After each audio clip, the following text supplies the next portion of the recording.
All right, guys, this is going to be the third lesson. This is going to be over physics. So first thing we're going to do is we're going to dump. So balanced force and unbalanced force. Balanced force causes no change in the motion. So whatever it's doing, it doesn't have any sort of change in it. That means it's either going to be at rest. So if it's sitting there, it's going to be continue to stay there, or it can be moving as long as it's moving at a constant speed, because that's not changing its speed at all. It's not changing direction. So balanced force is either at rest or moving at a constant speed.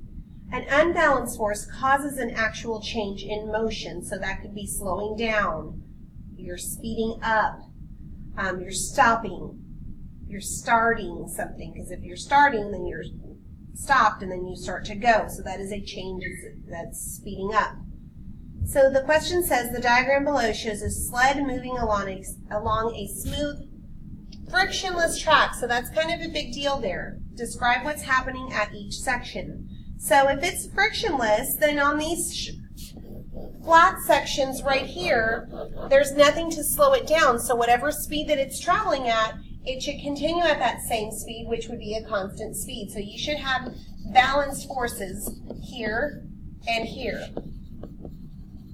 However, on these other areas where it's slowing down, or where it's going downhill or it's going uphill, those would be considered unbalanced, because what happens when you go downhill? You speed up. Okay, you speed up here. So, and over here would also be unbalanced, because what happens when you go up the hill? You slow down. So what is a force? A force is a push or a pull. Push or pull. And then what is an unbalanced force? An unbalanced force causes a change in motion. So again, slowing down, speeding up, starting, stopping, turning. Okay, so we have a guy walking his dog, and the guy is pulling, obviously, to the left or in the back direction. And we can see from the statement here, he's got a force of 15 newtons. So we're going to label this arrow 15 newtons to the left. Dog is pulling with a force of 35 newtons. This is pretty much what it's like when I walk my dog. To the right or forward with a force of 35 newtons. So we're going to label that force. The question, what is the net force exerted? Net force. If the two objects are working in the same direction, then we are going to add. If they are working opposite, then we are going to subtract. So in this case, we've got one to the left, one to the right, so they are opposite, so we are going to subtract. We have 35 minus 15, giving us a total net force of 20 newtons. And why did we say to the right? Because the right force is our bigger force. What is net force? Net force is the sum of all the forces acting on an object. To find the formula, we can go straight to our formula chart. And we look on there, and it states that force is equal to mass times acceleration, abbreviated F equals ma.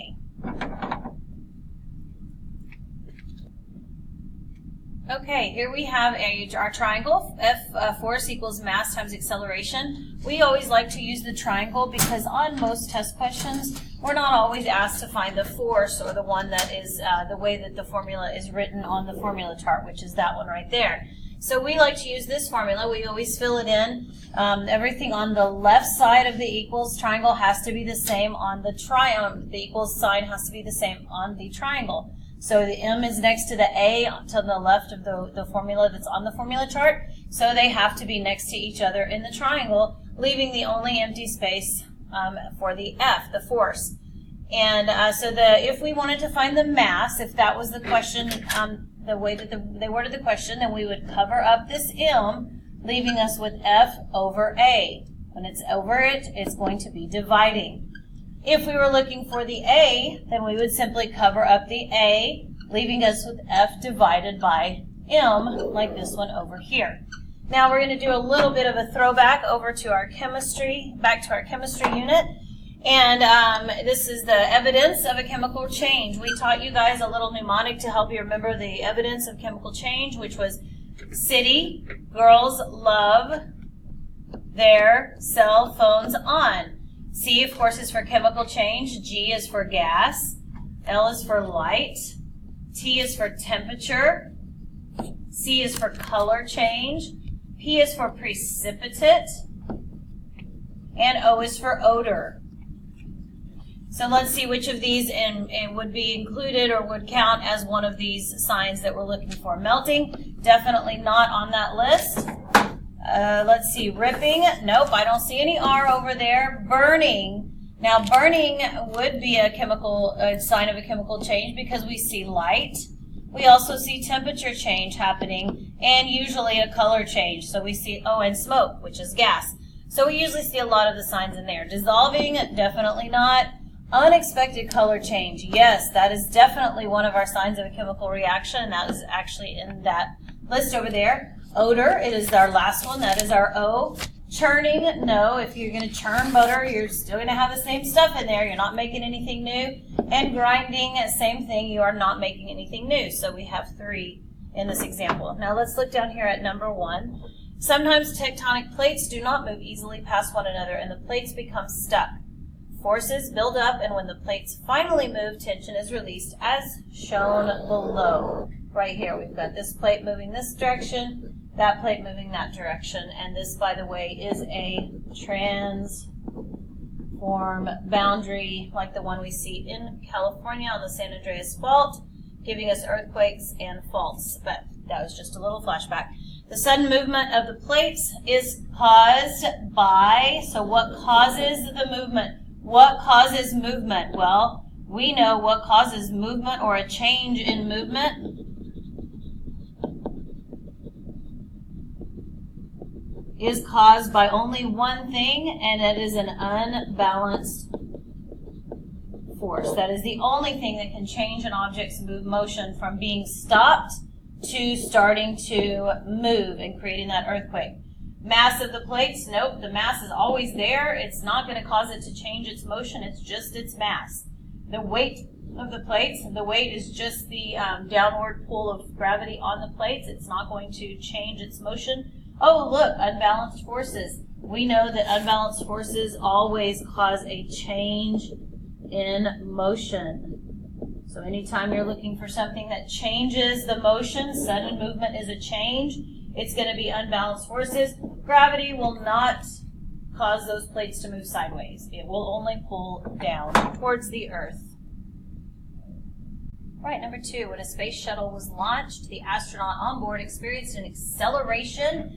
Whenever we see a number, we want to always identify what it is, of 29 meters per second squared, and that is our unit for acceleration. So even if they did not tell us that was acceleration, we can look at the unit and identify acceleration.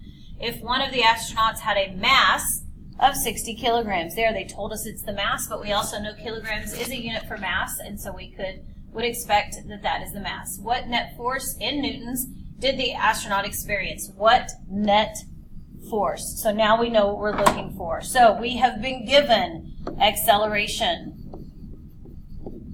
We have been given mass, and we are looking for force. So we're going to go travel right on over to our formula chart, and we're going to see if we have a formula that has those 3 exact items in it, and there is one. It is force equals mass times acceleration. Since we're looking for the force, we don't need to worry about our triangle and rearranging anything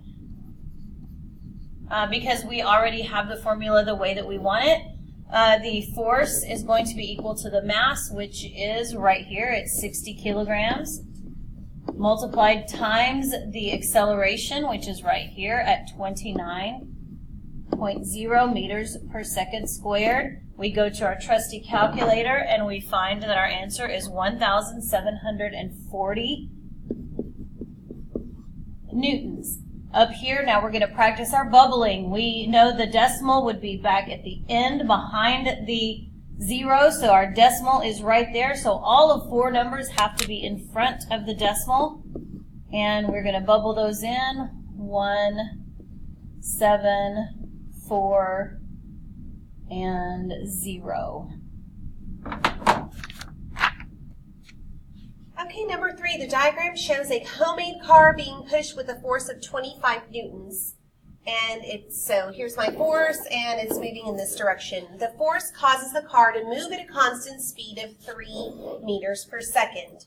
So this force of 25 newtons makes it move at a speed of 3 meters per second. What will happen if the force is changed to 35? Okay, so that is an increase in the amount of force. And Newton's second law, which is force equals mass times acceleration, says, and then just common sense, guys, if you push something harder, what is it going to do to the speed? So that's what we did out in the hallway when we did the scooters. So will it continue to move at a constant speed?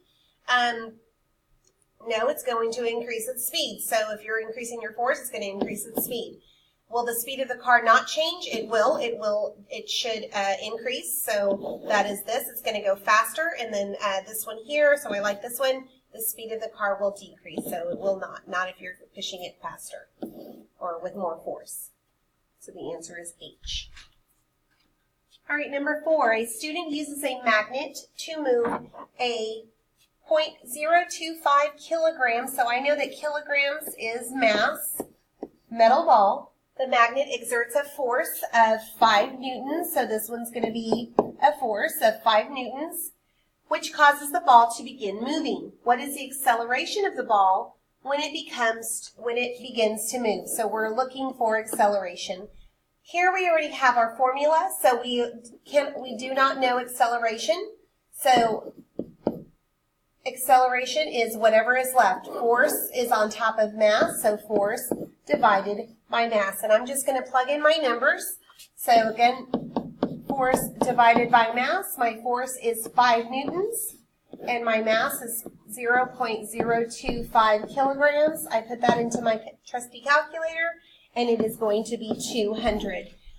200 what? Well, we should know that meters per second squared is going to be the unit of measurement for acceleration, so A is my answer.